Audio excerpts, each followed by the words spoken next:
programs I organized in the past 3 years, like math, summer camp, dance summer camp. The reason is he's a very self-motivated, responsible, what actually is one of the most self-driven students I ever had in my teaching career. So I think he's a good, like what I say, it's a very good role model for young students. So that's one of the reasons I invited him here. So I think you will enjoy his tour.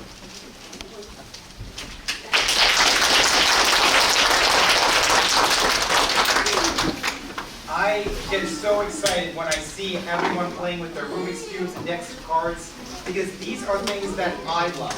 And I want to share that love with math and magic with everyone I can, with all my students, with as many people as I can. Now, I know some of you, but not all of you. I need your names. So on the count of 3, everyone tell me your names. 1, 2, 3.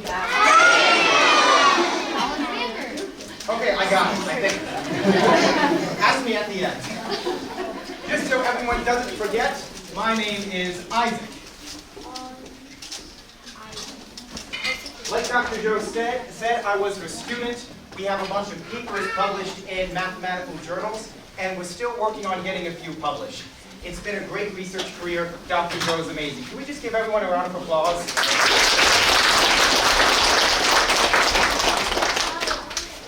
Yes? You can do whatever you'd like with them, but I'd like you to direct your attention over to here.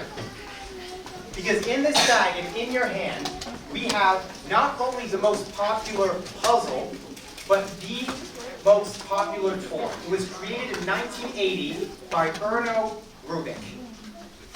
Hence the name Rubik's Cube. Now, I have a cube here that's mixed, or solved, and I have a cube here that's mixed. In general, we don't really like Rubik's Cubes that are mixed, we like ones that are solved, so we'll come back to that one later. But I need your help in mixing up this cube.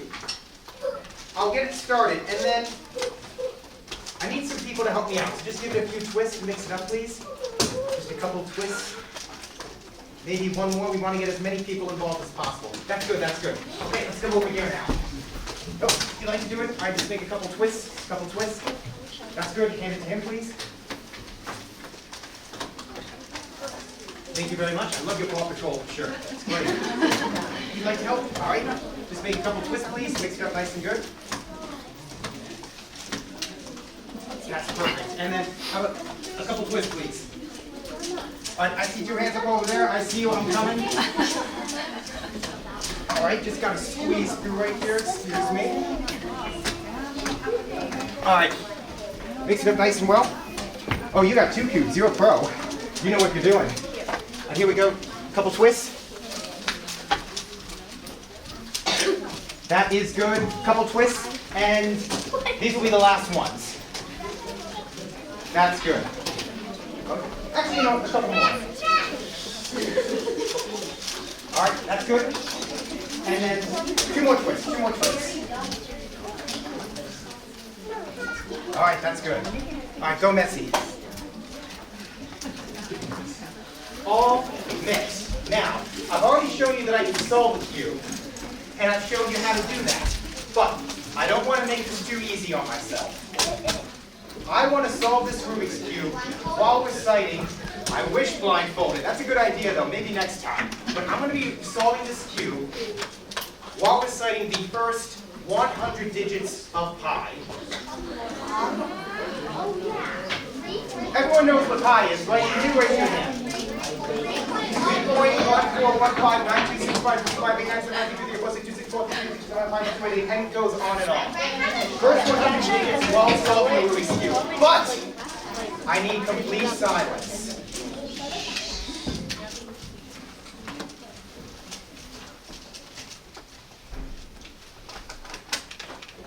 Someone say go.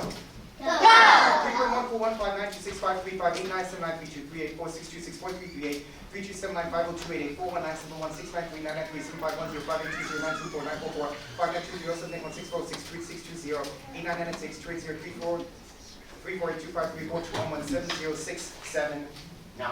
You're making it up. To his point, if you think I'm making it up, see me after the show, Google the first 100 digits, and I will show you that they are in fact real. Fingers crossed that no one calls my phone.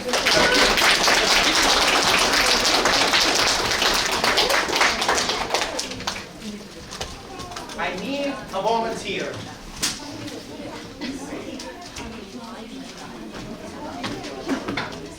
Can you please come down? All right, let's give her a hand.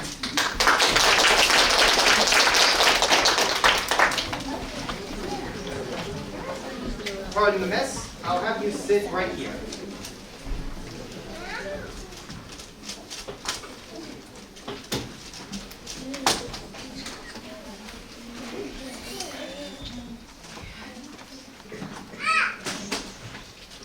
Previously, we just mixed up a cube, and I solved it. Now it's your turn. I just mixed up the cube, and can you actually hold your hand out, please? Because what we're going to do is take the cube,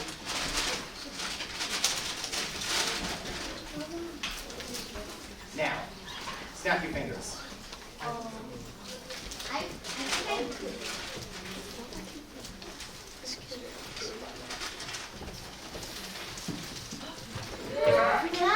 Give her a hand.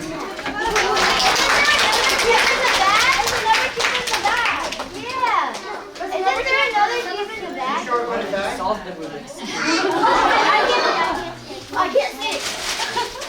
Wait, what? Oh, wait, right there. Right there. I need to use your imagination now. Imagine a cube, what it would look like if it was just one twist away from being solved. And you all can help. Just one twist, and the cube is solved. See? Now imagine it was 1, 2, 3. Imagine if this was 20 twists away from being solved. Like so. 20 twists away. And now in your mind, picture that cube going back in time from 20 twists to just 10. And then from 10 to just 5. And then from 5 to just one small twist away from being solved. Give it a twist and solve it. There we go. Give her a hand.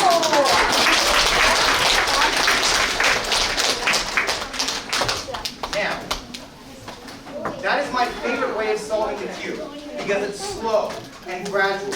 But sometimes, I get impatient and we want something a little faster. So I just mixed up the cube, and we all know if I do one twist, the cube is still going to be mixed. But I can take that same cube and toss it in the air, and it moves down.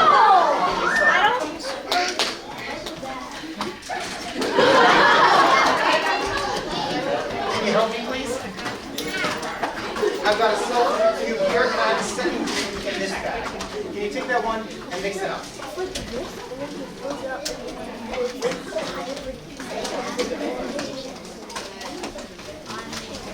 That's great. And then we'll do what we did before. I don't need to get everyone. I just need a couple twists right here to make sure that it's not just me mixing it, her mixing it, it's the entire audience. That's perfect. And you can make a couple twists to that. A couple twists for you. And that's good. This cube, we're going to call it the audience cube, because this is the one that everyone has been mixed up in the audience. I know you're trustworthy, so I'm going to have you guard this cube. But no one can touch it, not even you. Make sure that I do not touch it until the time comes.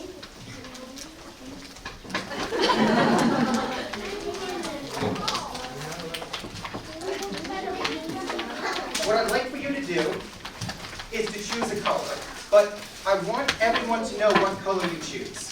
So I'm going to take this cube and put it behind my back. And you just say stop whenever you like. Stop. Oh, stop right there? Yeah. Did you want me to keep turning? No. Okay. Remember this color. I'll make sure everyone in the audience can see. There are no mirrors in the room, so keep me honest. That's the color. That is, and everyone knows what color she's thinking of. We'll take the cube, mix it up. In fact, here, you take the cube too, turn it. Mix it up so your color is distributed all throughout the cube. Now, while she's mixing that up, who here likes Legos? I love Legos. I still have them from when I was a kid. Now, when you go to Legoland, they have these displays of all the different Lego bricks. So here I have all the different colors of the Rubik's Cube on both sides of the display piece. What I'd like everyone to do is to just think of her color. Because when it comes to these display pieces, even though they represent all the different sides of a Rubik's Cube, oh, wait, was that the color that she was thinking of? Yeah! Wow, that's crazy. Here, let me take the cube. So with the cube, we know that your color is mixed all throughout the Rubik's Cube. Now here's something I'm curious about. Who here knows how many different ways there are to solve a Rubik's Cube? Or there are to mix a Rubik's Cube? How many? 40 quintillion? Close, 43 quintillion. You gotta add 3 quintillion more to that. Now just how big is 43 quintillion? Well, it is an absolutely massive number. Let me show you. 43? That is 43 million. This is 43 billion. 43 trillion, 43 quadrillion, 43 quintillion. That is how many different ways there are to mix up a Rubik's Cube. It's a 43 with 1, 2, 3, 4, 5, 6, with 18 zeros after it. 43 trillion trillion. That's a lot. And here you were mixing up this cube, and you can see your color is randomly distributed all throughout the cube. And I have a quick question. What was the color that she was thinking of?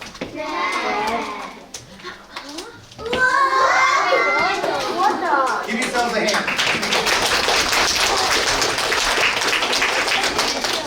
Can you help me one more time? Oh, don't worry about it.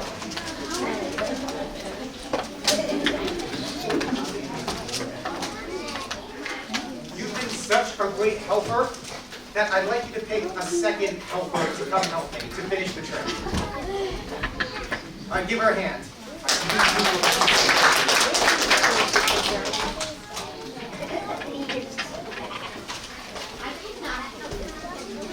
Take this cube and give it a few twists. Mix it up nice and good.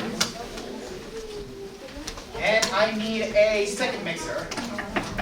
Second mixer. Let's see, I want to get a wide distribution of the room. Let's see, you in the back, can you please come down?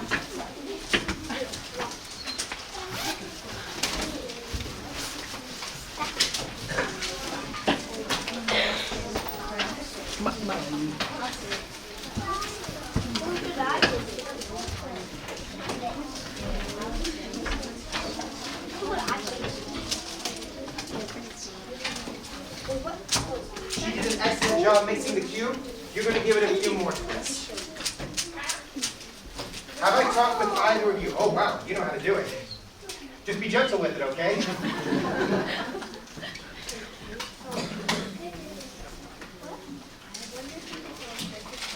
This is the cube that you both have mixed. Question. Are you all satisfied that this cube is mixed? Yeah. It needs more mixing. I'll mix it. What would make you satisfied that this cube is completely random? I'll give it back to them again so they can make a few more twists. And give it to him.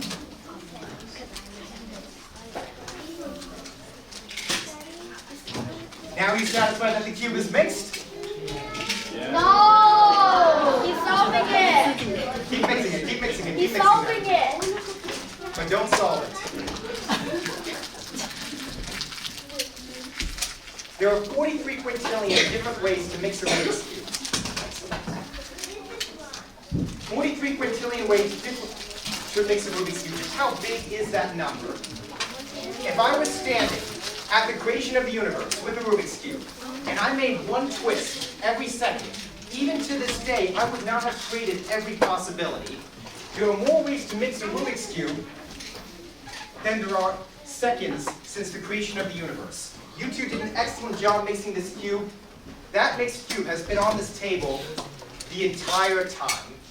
And what I find amazing about this is that somehow they have a matching side. Look at that. But you know what's even better than one matching side? The second matching side. But I told you guys to have mixing. A third matching side. That's incredible. A fourth matching side. Fourth matching side, that's 5. That's all 6 sides. You two did an incredible job. Give them a hand.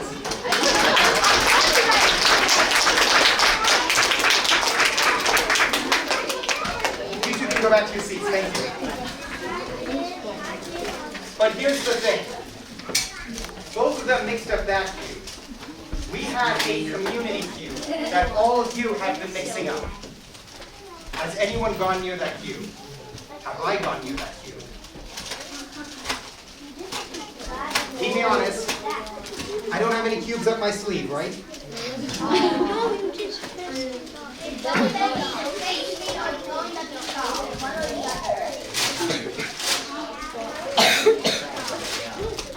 This is the cube that you all mixed.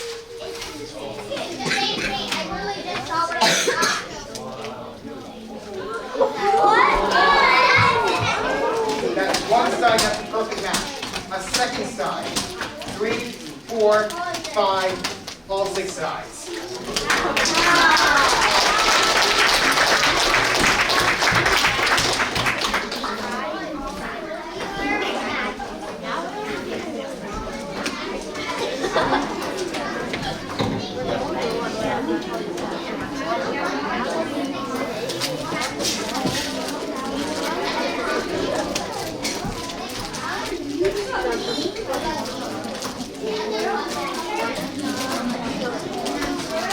Didn't someone say earlier they wanted to see me solve the cube blindfolded? Yeah, I'm going to be honest, I don't really know how to do that, but I'm working on it. So eventually what I want to be able to do is take a cube that you all mixed, put it behind my back, and within a few seconds take it out and it's completely solved. I don't know how to do that yet. Whoa! Another cube behind your back. All right, I don't even know how that happened. Yeah, don't talk to me, applaud for the cube, it did all the work.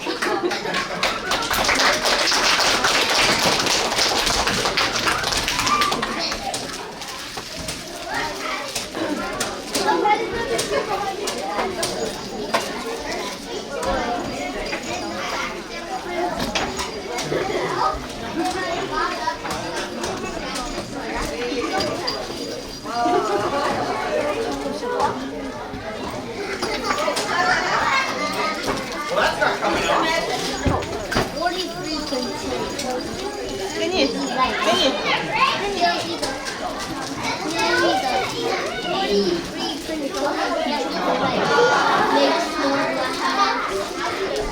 I won't tell anyone if you don't tell anyone. I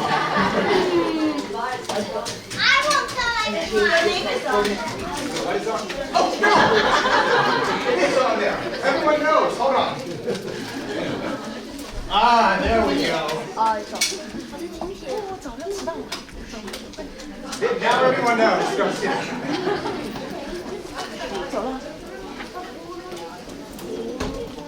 The Rubik's Cube is an amazing example of abstract algebra.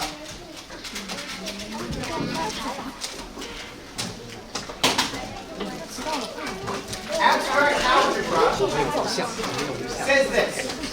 What happens when instead of numbers, we have letters? And instead of plus, minus, division, subtraction, multiplication, we add new operations. Abstract algebra is about what if we take numbers and plus and minuses and turn them into random symbols. The Rubik's Cube is a great example of abstract algebra, specifically group theory. You think about group theory as all the different ways you can arrange something, permutations. For example, if I take a cube, twist it like that, each of those is a way of mixing the cube. And each way of mixing a cube is an element of this group.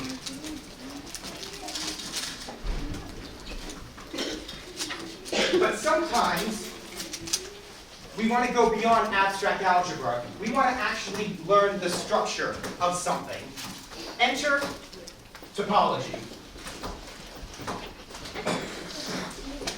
Topology is all about analyzing the structure of something. For example, who's that guy? Pac-Man. That's Pac-Man. Pac-Man loves to eat dots. He loves to eat cherries. And goats. That's his favorite thing to eat. Goats. Well, then we're in big trouble. I have a question for you all. If I take the Pac-Man board and Pac-Man goes out that side of the board, where does he come out? The other side. He comes out the other side. That means that this side and this side are basically the same side. He goes out here, comes back in here. So if I take those two sides and glue them together, what do I get? I get a cylinder. What if I come out the top and come out the bottom? That means I can take the top and bottom and glue it together. What does that get me? If I take the top and bottom and glue it together, I get the greatest thing in the world, a donut. Congratulations, you just did topology. Topology is all about stretching and gluing things together. I need some help. I got 3 pieces of rope. We got a long piece of rope. Oh, can you please go back, please? I know you're trying to see how it's done. Can you take this piece of rope and just stretch it? Make sure it's a regular piece of rope. We've got a big piece of rope. We got a small piece of rope. All right, catch. Excellent. Big, medium, small. All right, I'll throw this to you, okay? Great catch. Just stretch it and make sure it's a regular piece of rope. I'll take the big piece back. Thank you. I'll take the little piece back. You can throw it to me. Oh. Where'd it go? Oh, there it is. You can have that piece. Thank you. You got the big piece, the small piece, and you can have the medium piece back. Excellent. Big, medium, and small. Now, from a topology perspective, these are actually the same. The long piece and the medium piece and the small piece are actually the same size. So again, this medium one is the same as the small one, which is the same as the large one. They're all the same size.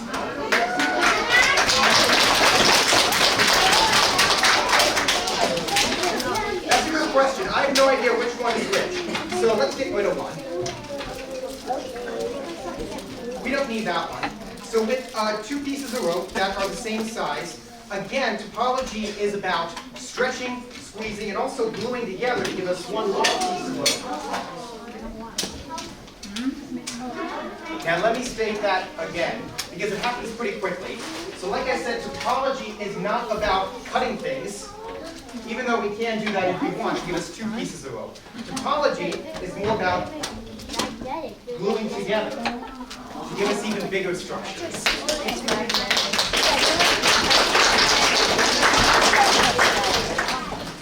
Now all of this is about the ends of the rope. That's where the topology happens. So take a look at this end and watch it jump over there. The second one's going to be a little slower. We'll take that, shoot it up my sleeve. It kind of tickles. And then out that end, like so. You can have them change places. Do you want to see that again? Okay. We'll take the rope, and again, the rope is over here. And what we do with that... What? Whoa! Yeah, if you take the ends out of a rope, you just get a donut. You just get a torus. I mean, it's good for playing Pac-Man, but I don't know. It's not good for magic. Here, let me just take this, and we'll tie the ends back on the rope, like so. There we go. Okay. Let's try that again. Like I said, we want to take the ends of the rope. Oh, come on.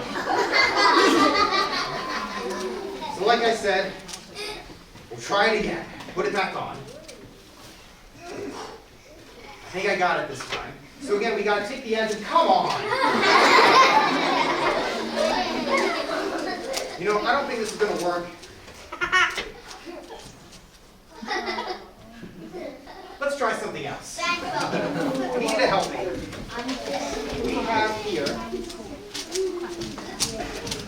a solid metal ring.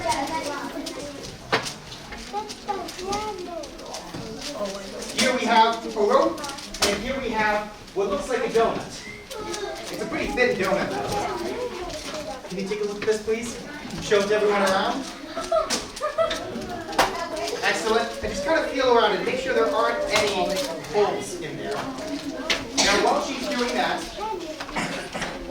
I'm going to take the rope and I'm going to make it a torus as well. We'll take the ends and tie a knot in them. So now, they're the same thing. Nice tight knot, and we have a ring. Both of these are tori, which is the plural of torus. Now here's the thing. Ring here, ring here.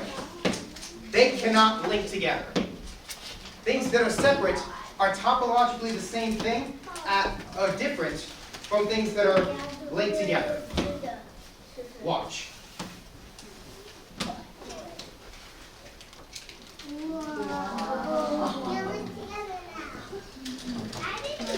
Now, topologically, that should not be possible.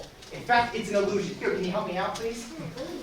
Just hold on to the rope, or hold on to the ring.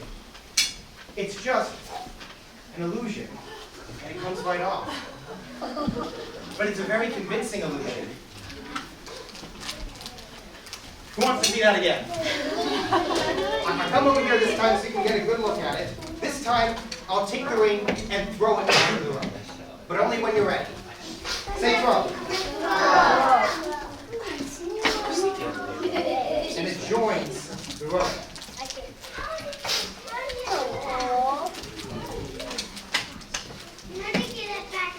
Now you can take the rope, untie it, and off it comes.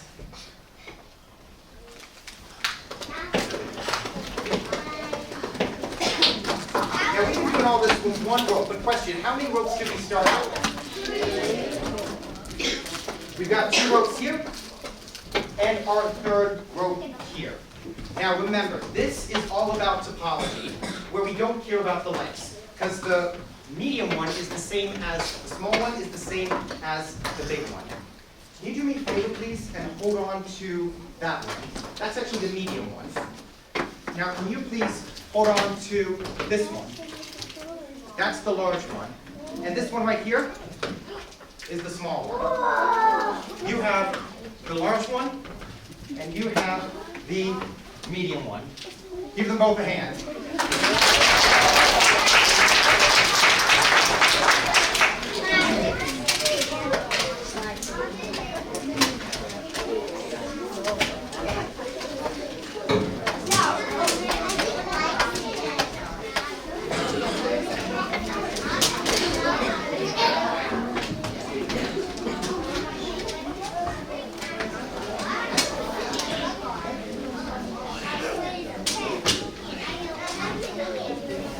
Now that we are all experts in topology, and we're also experts in group theory and abstract algebra with the Rubik's Cube, what do you get when you combine the 2 of them? You get algebraic topology.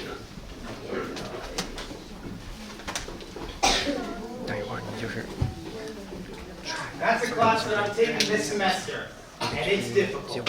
It's hard. Algebraic topology allows us to analyze shapes using group theory and abstract algebra.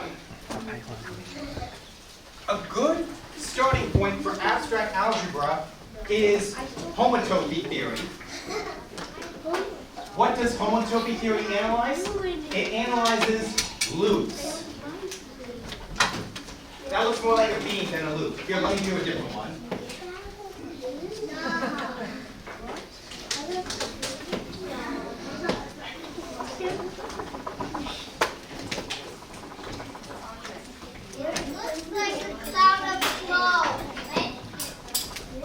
4 loops. 4 golden loops. 1, 2, 3, 4. Now, from an algebraic topology standpoint, homotopies, they're different from each other. We've got this loop here, and we've got this loop here. But we can create convincing illusions. I know how that works.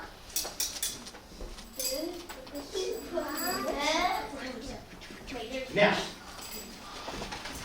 we know they cannot be linked together because algebraic topology says so. And in fact, it's really just an illusion that we can break just as easily. I need a volunteer. Let's see. Gonna help me out. Can you please come down? Let's give him a hand.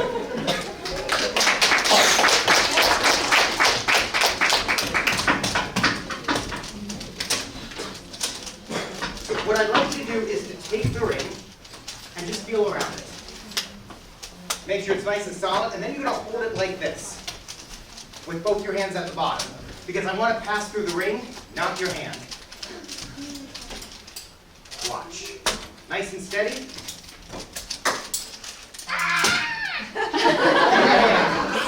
You can let go now. Now, oh, stay, I still need your help.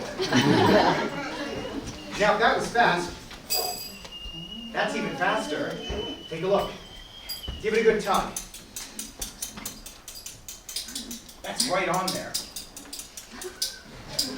Now take one of the rings. No, don't break it. Hold one of the rings like this. And can you please, I'm just going to move, can you please stand over here? I want to make sure everyone gets a good view. And then face me. Excellent. Notice right here. Your ring is in the front. My ring is in the back. Nice and easy. Good grip.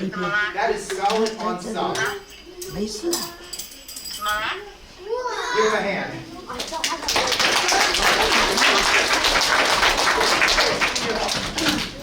We can take the center ring and have it join, just like that.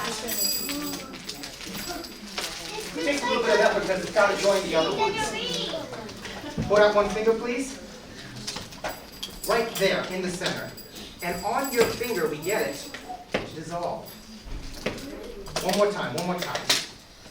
Right there. And it comes right off. I'll take that back. Give him a hand. He did great.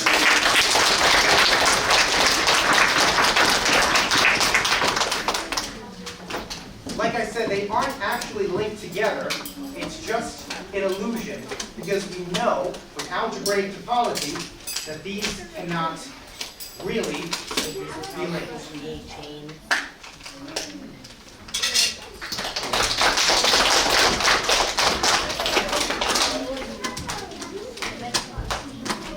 In order to do well in all of this high-level math, we got to go back to basics.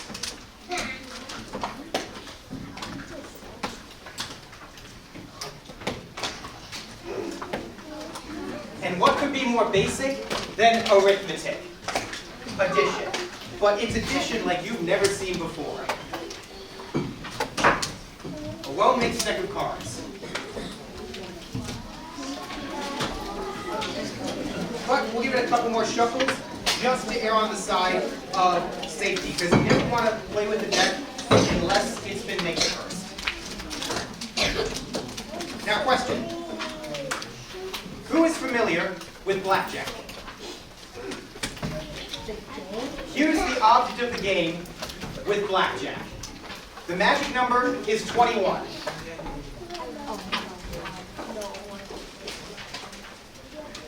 You want to get your cards as close as possible to 21. If you get to 21, you win. But if you go over, you know what happens? You lose. You want to get really close to 21 without going over it. So I just gave this deck a good mix, and we always cut the cards after mixing them. I'm going to riffle through the deck like this. As I do that, someone yell stop. Stop! Right there? Yeah. Are you No, sure? no. Keep going, Alright. keep going. That's where you want me to cut? No, I didn't know it. So that is where we will do it. And we'll deal out a few hands of blackjack.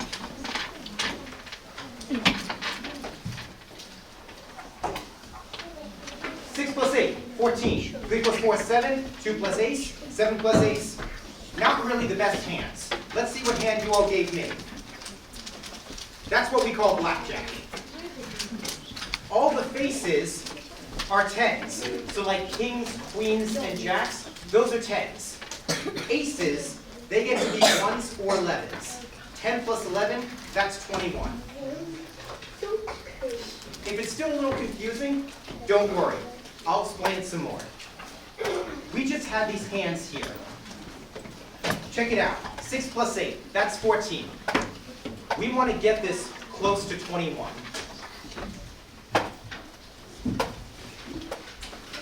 Now, if I cut the cards right over here, I believe we can find a 3 and a 4.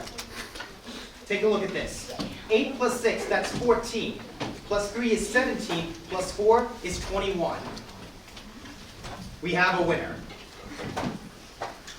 3 plus 7, or 4 plus 3, that is 7. Now 7 is a pretty low number, so we can just choose a random one at this point. Someone say stop? Stop. That's the card you want? Yeah. No, it's not. 9. 4 plus 3 plus 9 is 16. What do I need to get 21? If a 5 is what you want, a 5 you shall get. 4 plus 3 is 7, plus 9 is 16, plus 5 is 21. We have another winner. Now, a 2 and an ace. Remember, aces are kind of like wild cards. They can be either a 1 or an 11. Let's say I have this be a 1. 2 plus 1 is 3. Or actually, let's do 11 first. 2 plus 11 is 13, which means I need to get an 8 to get blackjack. But let's say that I have this be a 1. 2 plus 1 plus 8 is 11. That means I need to get a 10 in order to get 21. 2 plus 1 is 3, plus 8 is 11, plus 10 is 21. Absolutely. Now here we have the 7 and the ace. These are going to be the most difficult. I'll try to do them both at the same time. We need 2 cards to win. An ace and a 2. 2 plus 1 is 8. 8 plus 11 is 19. Plus 2 is 21. Everyone's a winner.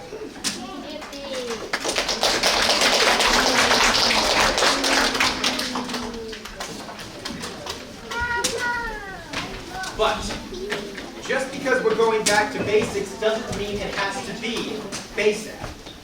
We got each of these hands to add to 21, because that's how we win. But we all are a smart crowd, so I want to do something special for all of you. We got each of these hands to add to 21. In other words, we got each of these columns to add to 21. I didn't just do the columns, though. I also did all of the rows. Check this out. 8 plus 4 is 12. 2 plus 7 is 9. 9 plus 12 is 21. 6 plus 3 is 9. 1 plus 12 is 1 plus 11 is 12. 12 plus 9 is 21. 3 plus 9, that's 12. Add 8 to get to that 20. Add 1 to that to get 21. 2 plus 10, that's 12. 4 plus 5, that's 9. 12 plus 9 is 21. But I didn't just do that. I didn't just do the columns and the rows. I also did the diagonals. 8 plus 3, that's 11. 8 plus 2, that's 10. 11 plus 10 is 21. 4 plus 9, that's 13. Add 1 to that to get 14. Add 7 to that to get 21. And lastly, because I know this would be important to you, I got the 4 corners to add to 21. 8 plus 4 is 12. 7 plus 2 is 9. 12 plus 9 is 21. Give yourself a hand.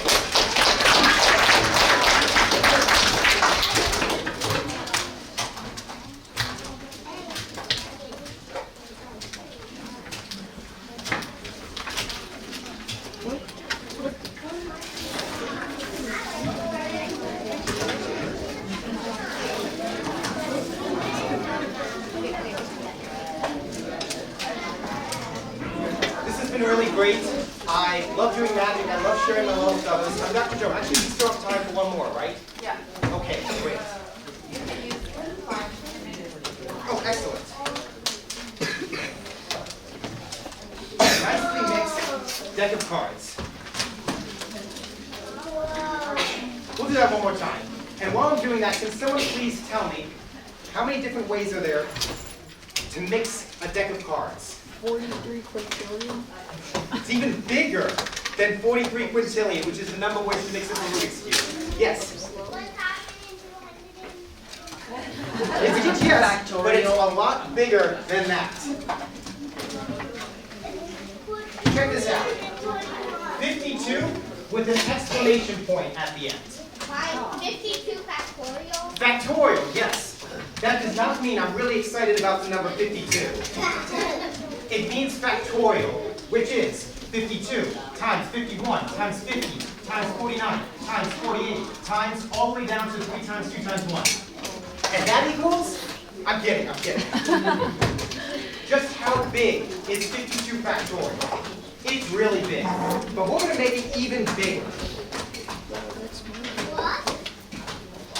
Because 52 factorial is just the number of ways to mix up a regular deck of cards. We're going to take this deck and we're going to turn some cards face up, some cards face down, and just make an absolute mess of this. Some cards face up, some cards face down, and we'll do it in blocks to make it go faster. Just a complete mess. So keep in mind, this is not 52 factorial. This is even more than 52 factorial. Just chaos, all mixed up, like so.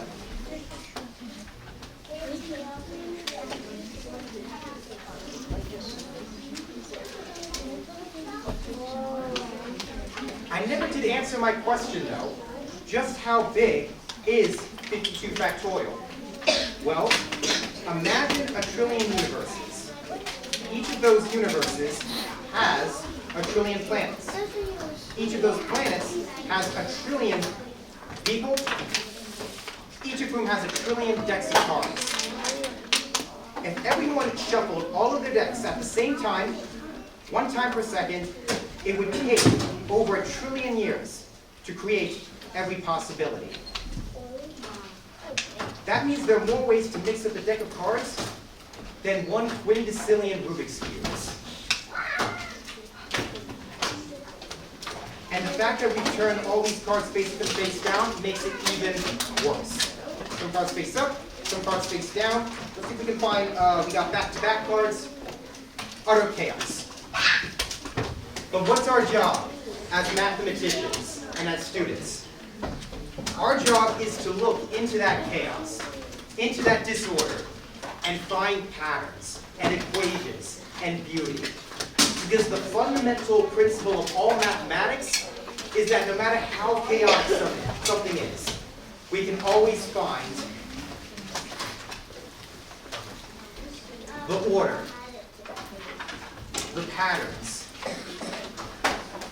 and the beauty that we see all around us. All the cards face down except for the 4 aces.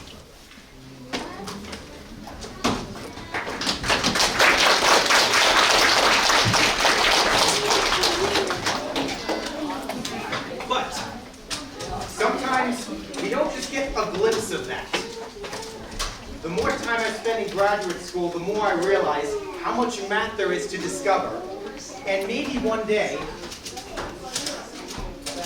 I'll have an even better appreciation for all that we can see. Look at that, all of the diamonds in perfect order, all the spades in perfect order, all of the hearts, and lastly, all of the clubs in perfect order.